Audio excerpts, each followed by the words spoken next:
محتاج کے متضاد کو غنی کہتے ہیں۔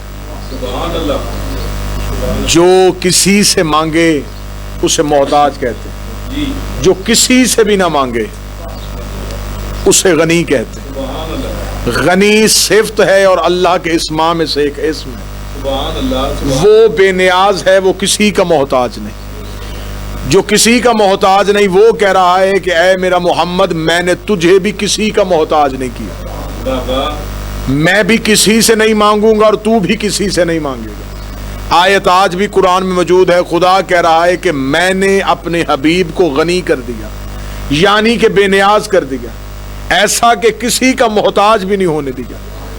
جس خدا نے بے نیاز نے مصطفیٰ کے لیے یہ جملہ کہا آیت میں کہ میں نے تجھے کسی کا محتاج نہیں کیا، تفاسیر کہتی ہیں کہ یہ غنی صفت ملی ہے دولت خدیجۃ الکبریٰ کی وجہ سے، کہ خدا نے بی بی کی دولت کی وجہ سے نبی کو ہر کسی سے بے نیاز کر دیا تھا۔ اس کا مطلب ہے جس کی دولت کو اللہ اپنی دولت کہہ رہا ہے، خدا کہہ رہا ہے کہ میں نے اپنی صفت تجھے عطا کی ہے خدیجہ کے وسیلے سے، میں نے توسل قرار دیا ہے خدیجۃ الکبریٰ کو، کیونکہ اگر تجھے زمانے سے بے نیاز کیا ہے تو خدیجہ کی دولت نے کیا ہے۔ جس کی دولت اللہ کے اسم کو نبی کے گھر میں ظاہر کر دے اس پاک معظمہ کو خدیجۃ الکبریٰ کہتے ہیں۔ مکمل ایک تفصیلی گفتگو ہو سکتی تھی احسان اور ایمان پہ، احسان اور ہے ایمان اور۔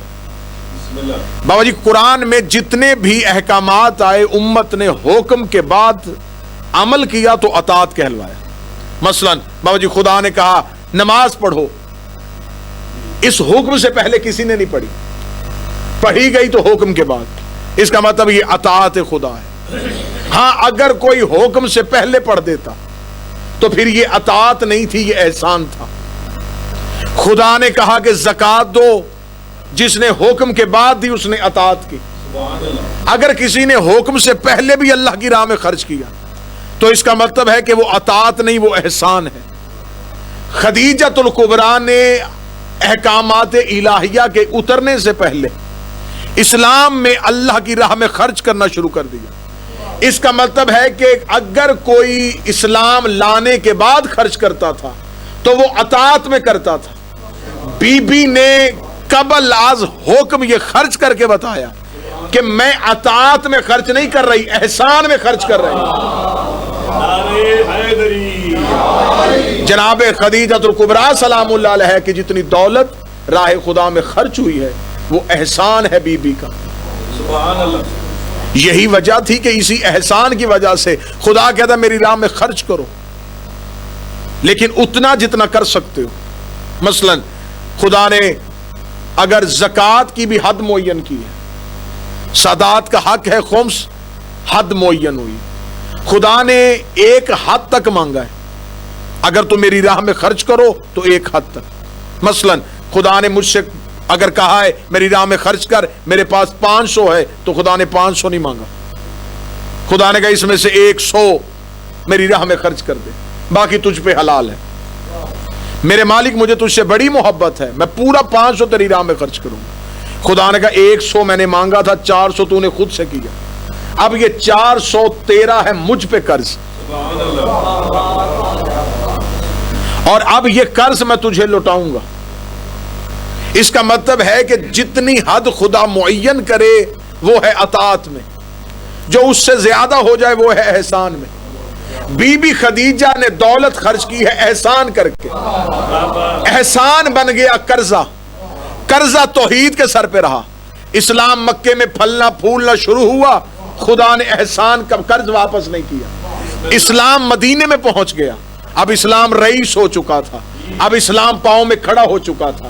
فتح خیبر کے بعد اسلام کو اور زیادہ طاقت مل گئی کہ اتنا امیر ہو گیا اسلام کہ ایک ایک کنتار سونا مسلمان اپنے گھروں میں لے کے آئے. اب جب اسلام اپنی آمدن اتنی زیادہ ہو گئی کہ خرچ سے زیادہ اسلام کے پاس آمدن آ گئی, تو خدا نے چاہا کہ اب میں وہ احسان واپس کروں جو میرے اوپر احسان تھا. اب آواز پروردگار آئی, میرا حبیب ایک قریبی عورت کو بلا اور اسے اس کا حق دے. آواز میرے مالک کس کو کس کا حق دینا ہے؟ فرمایا زہرا کو بلا اور فدق لکھ کے خدیجہ کا احسان واپس کر. یہ فدق باپ بیٹی کو نہیں دے رہا, یہ وراثت کا مسئلہ نہیں تھا. اسے یہ نہیں کہا جائے گا کہ یہ رسول نے, بالکل وہ حدیث یہاں پہ صادر آ جائے گی کہ گروہ انبیاء نہ وارث بنتے نہ وارث بناتے. مسئلہ وراثت کا نہیں تھا, مسئلہ احسان خدیجہ الکبریٰ کا تھا, کیونکہ خدیجہ کی دولت اللہ کے پاس احسان کی صورت میں موجود ہے. خدا نے یہ احسان اتارا حق سیدہ کو دے کے. اس کا مطلب ہے کہ اللہ نے یہ روش قائم کر دی کہ میں خدا ہو کے بھی اگر احسان کا بدلہ دوں تو میں زہرا کو اس کا حق واپس کر کے خدیجہ کے احسان اتارتا ہوں. اب تمہارے پاس یہ لا الہ الا اللہ محمد رسول اللہ علی ولی اللہ احسان ہے, اور احسان ہے اللہ اور مصطفیٰ اور علی کا.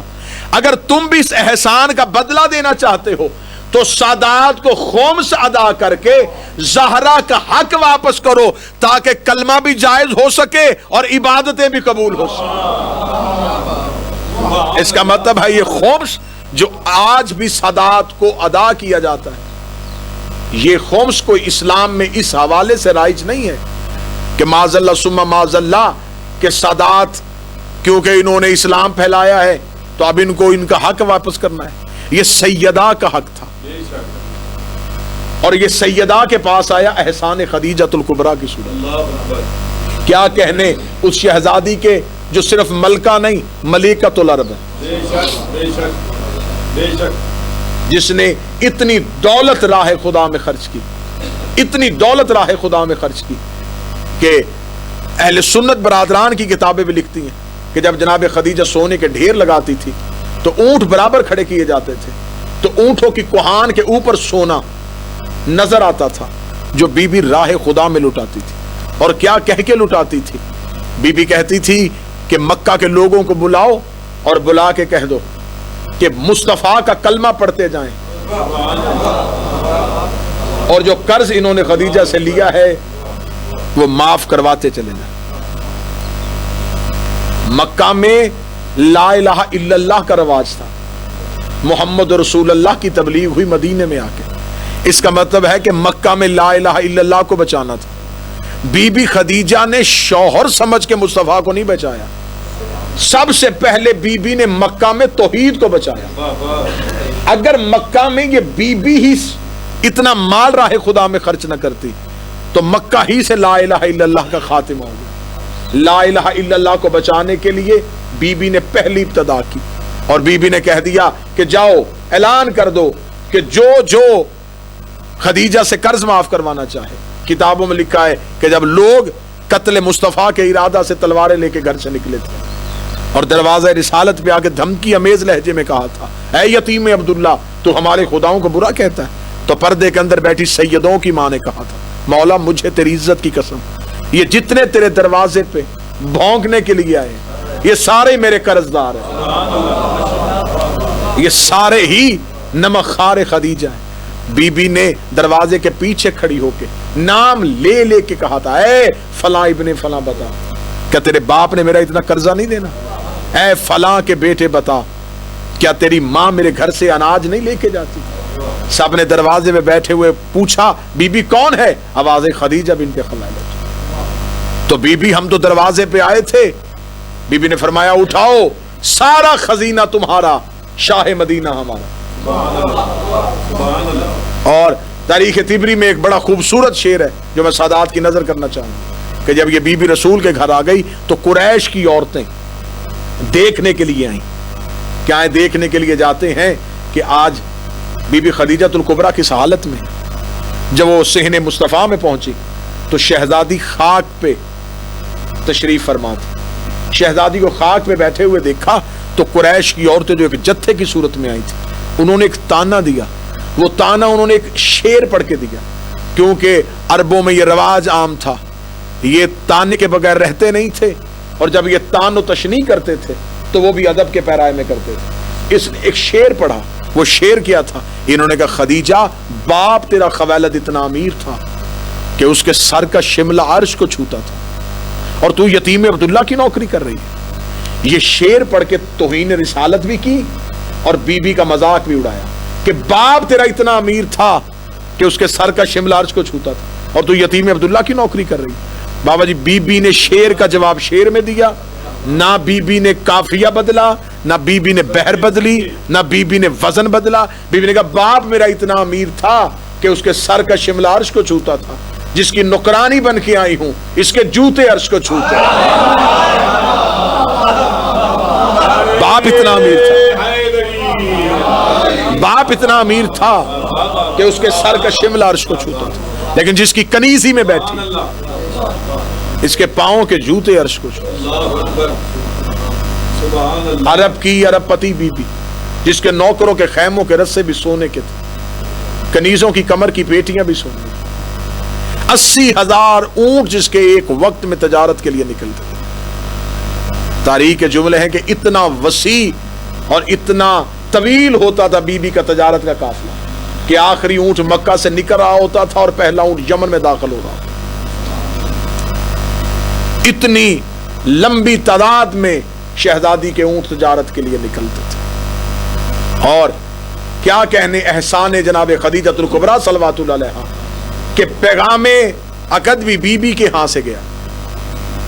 شادی کا پیغام بی بی نے اپنے ہاں سے گیا. 25 سال کی عمر مبارک تھی رسالت مآب کی جب یہ شہزادی بی بی کے عقد میں آئی, اور 25 سال تک بی بی رسول کے گھر میں رہی. یعنی کہ 50 سال نبی کی ظاہری زندگی گزر گئی اس شہزادی کے ساتھ, اور پھر اگلی 63 سال کی زندگی میں 13 سال بچے. پھر ان 13 سالوں میں 9, 10 یا 12 بیوی. جتنی دیر شہزادی رہی صرف واحد رہی, اور اس دور میں رہی جب ابھی نماز بھی کا بھی حکم نہیں آیا, روزہ بھی واجب نہیں ہوا, زکوٰۃ کا حکم بھی نہیں آیا. یعنی کہ اگر اس کو کیلکولیشن کے اعتبار سے دیکھا جائے تو 25 سال کا دور رسول نے صرف ایک زوجہ کے ساتھ گزارا, اور پھر اگلے جو رسالت مآب کے 10 سال کا دور ہے, اس 10 سال میں کئی ازواج ہیں جو نبی کی زندگی میں آتی ہیں, لیکن ان 10 سالوں میں 80 غزوات بھی ہیں جن کے لیے پیغمبر کو اپنے شہر سے بھی جانا پڑا, اور ان 10 سالوں میں نماز بھی ہے, ان میں رمضان کے روزے بھی ہیں. ان ساری عبادات کو نکال کے اور غزوات کو نکال کے دیکھا جائے تو میرا خیال ہے کہ ایک بیوی کے حصے میں دنوں کے اعتبار سے لمحے ہیں. جن کے حصے میں دن آئے مقابلہ اس کے ساتھ جس نے 25 سال نبی کا ساتھ گزارا. مسلسل رسالت مآب کے ساتھ شب و روز گزرے شہزادی. اور ایک بڑا خوبصورت جملہ ہے, میں شہزادی کے عنوان سے جب بھی گفتگو کروں, کہ جب رسالت مآب پہلی وحی کے بعد گھر آئے تو یہ تو اہل سنت کتابوں میں, حتیٰ کہ سلیبس کی کتابوں, نصاب کی کتابوں میں لکھا ہوا کہ رسالت مآب نے کہا کہ زمبلونی, خدیجہ مجھے چادر اڑا دے. بی بی نے چادر اڑا دی. چادر اڑائی ہے تو فوراً جبریل نے آ کے کہہ دیا یا ایھا المدثر, اے چادر اوڑھنے والے. کیا کہنے ماں اور بیٹی, ماں چادر اڑائے تو پھر بھی آیت آتی ہے, بیٹی چادر اڑا دے تو پھر بھی آیت آ جاتی ہے. خوبصورت جملہ جو میں آپ کی بارگاہ میں ہدیہ کرنے لگا ہوں, سادات اور ماتمیوں کی بارگاہ میں, کہ جب رسالت مآب کو چادر اڑائی تو رسالت مآب نے پورا, یہ اہل سنت کتابوں میں واقعہ لکھا ہوا ہے, میں وہیں سے لے کے پڑھنے لگا ہوں کہ رسالت مآب نے ایک جملہ کہا, فرمایا کہ ابھی ابھی میں غار سے واپس آیا, وہاں ایک فرشتہ آیا, اس نے مجھے کہا ہے اقرا پڑھیے. یہ اہل سنت کتابوں میں ایک جملہ شان بی بی میں لکھا ہے. انہوں نے یہ کہہ کے کہ بی بی حیران نہیں ہوئی کہ وہ کون فرشتہ تھا, بی بی حیران ہوئی. بی بی نے آگے سے جو پہلا جملہ فوراً کہا برجستہ, بی بی نے کہا آپ ہیں اس لائق کہ آپ پہ فرشتہ اترے. سبحان اللہ یہ جملہ بی بی کے ایمان کی تقویت بتا رہا ہے بے شک بے شک کہ شہزادی خوف زدہ نہیں ہوئی اہل سنت کتابوں کی نظر سے بھی بی بی نے کہا آپ ہیں ہی اس لائق کہ آپ پہ فرشتہ اترے, آپ ہیں اس قابل کہ آپ وحی کے امین بنے. اتنی عزت والی شہزادی, لیکن اتنی عزت اتنے وقار کے باوجود 3 سال شیب ابی طالب میں قیدی رہی. یقیناً میری بھی کوشش تھی کہ میں اپنے برادر سے جناب خدیجہ الکبریٰ کے مفصل مصائب سنتا ہوں, لیکن تاخیر کی وجہ سے اگر شہزادی کے درد میرے حصے میں آئے, یہ وہ غم گسار مصطفیٰ ہے کہ 3 سال مسلسل شیب ابی طالب میں رہ کے اتنی کمزور ہو گئی تھی میری شہزادی کہ ایک جملہ ہے کتابوں میں, شاید وہ عقیدے کے برخلاف ہو, لیکن بعض اوقات ہمیں روایات لینے کے لیے آخر کتب کی طرف ہی رجوع کرنا پڑتا ہے کہ شیب ابی طالب میں مسلسل پتے کھانے کے بعد شہزادی کی رنگت سبز ہو چکی تھی. اتنی نحیف اور اتنی کمزور ہو گئی بی بی کہ بی بی دیواروں کا سہارا لے کے چلتی تھی. بالکل آخری لمحات ہے بی بی کے, جب رسالت مآب حجرے میں آئی تو زمین پہ ہاتھ رکھ کے شہزادی احترام مصطفیٰ کے لیے اٹھنے لگی.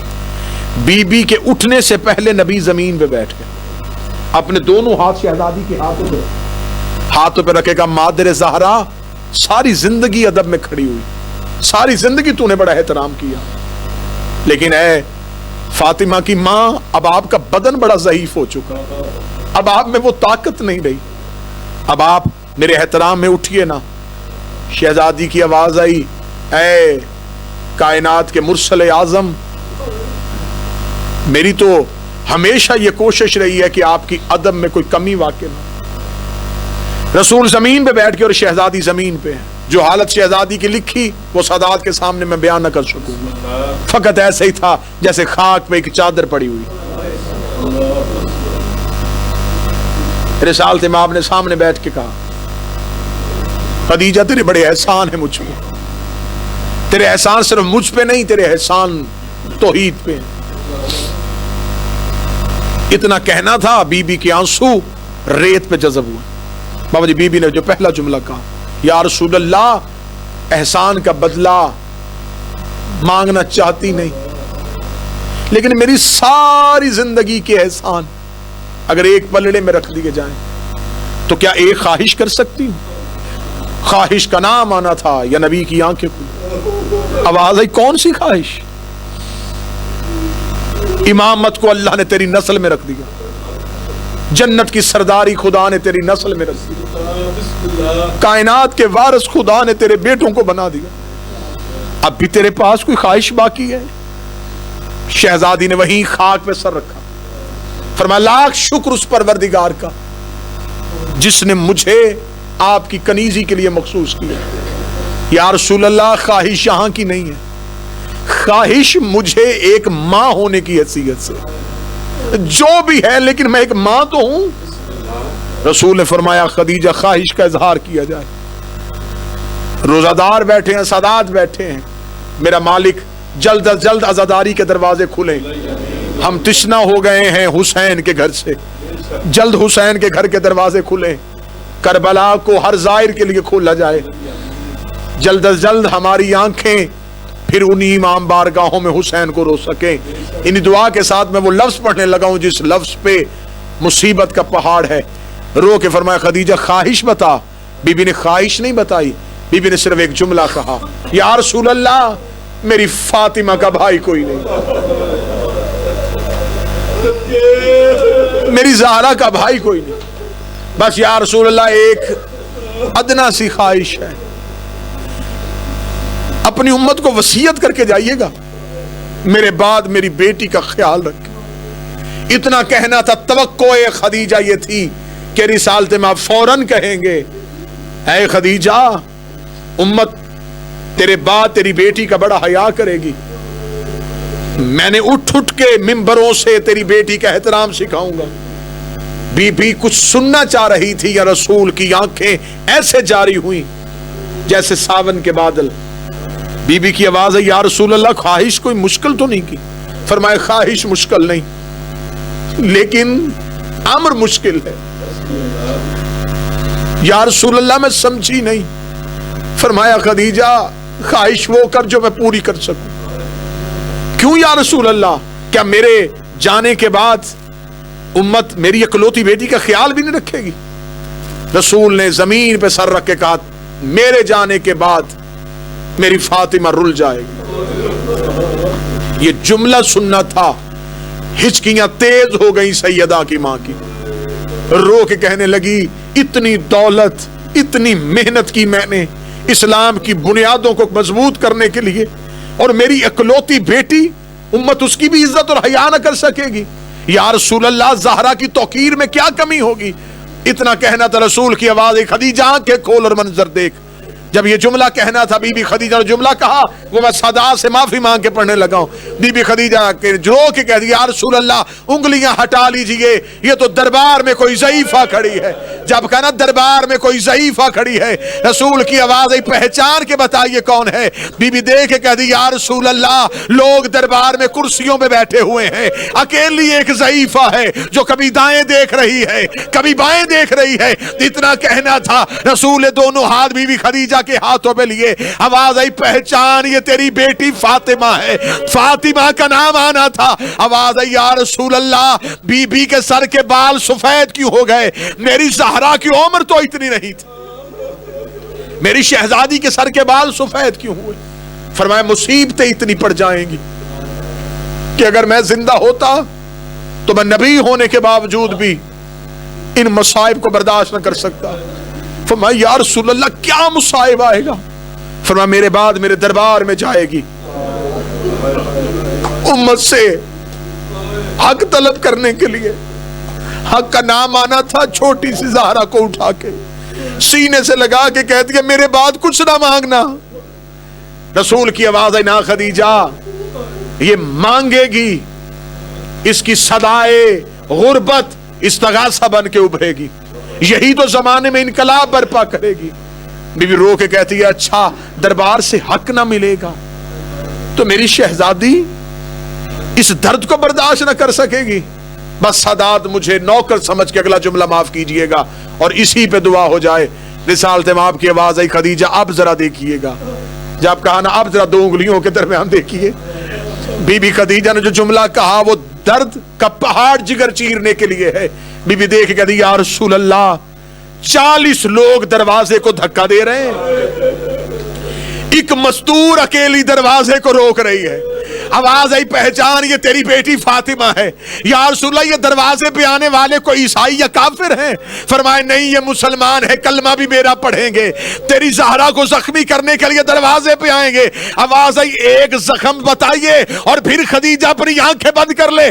آواز آئی خدیجہ اب انگلیوں کے درمیان دیکھ، رو کہتی یا رسول اللہ انگلیاں ہٹا لیجئے، میری زہرا دروازے کے نیچے ہے، لوگ صحن میں ہیں، رو رو کے کہہ رہی ہے بابا تیری زہرا شہیدہ ہو گئی۔ اللہ لعنت اللہ القوم الظالمین وسيعلم الذين ظلموا منقلب یا محمود بحق محمد یا اعلی بحق علی یا محسن بحق الحسن یا قدیم الاحسان بحق حسین علیہ السلام یا فاطر السماوات والارض بحق فاطمہ الزہرا صلوات اللہ۔ میرے مالک میرے خالق تجھے واسطہ آل محمد کی عزت و عصمت و طہارت کا۔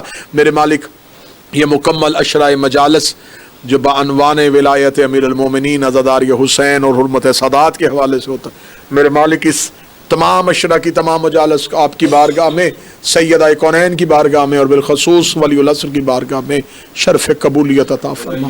میرے مالک ان مجالس کا بہتر سے بہتر اجر عطا فرما۔